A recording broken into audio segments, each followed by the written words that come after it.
2017 पासून आंतरजिल्हा बदल्या ऑनलाईन पद्धतीनं होत आहेत.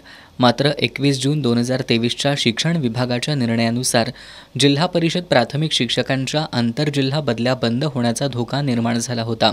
मात्र शिक्षक संघटनांनी केलेल्या आझाद मैदानावरील आंदोलनामुळे शिक्षण मंत्री दीपक केसरकर यांनी तात्काळ आंतरजिल्हा बदली करणार असल्याचं सांगितलं होतं. त्यानुसार आता शिक्षकांना शिक्षण विभागानं आंतरजिल्हा बदलीच्या माध्यमातून नवीन वर्षाची भेट दिली आहे. राज्यातील जिल्हा परिषद प्राथमिक शिक्षकांच्या आंतरजिल्हा बदलीचा 6वा टप्पा ऑनलाईन पद्धतीने राबवण्यात आला.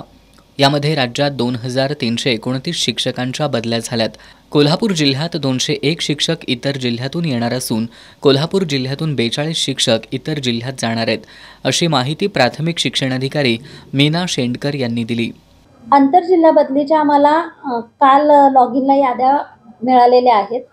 त्या याद्यांप्रमाणे 42 शिक्षक कोल्हापूर जिल्ह्यामधून महाराष्ट्रातील इतर जिल्ह्यांमध्ये बदली होऊन जाणार आहेत.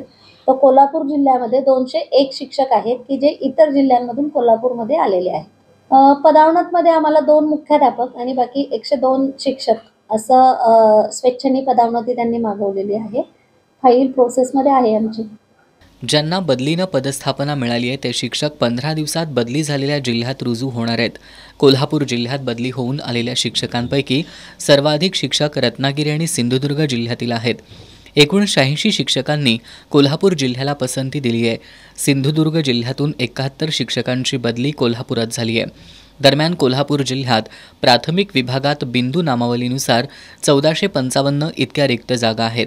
मात्र जिल्ह्यातून बदली होऊन गेलेले शिक्षक आणि बदली होऊन आलेल्या शिक्षकांमुळे या संख्येत बदल होणार असून विषयनिहाय आणि रिक्त पदांची संख्या 15 दिवसांनंतर समजू शकेल, अशी माहितीही प्राथमिक शिक्षणाधिकारी मीना शेंडकर यांनी दिली आहे.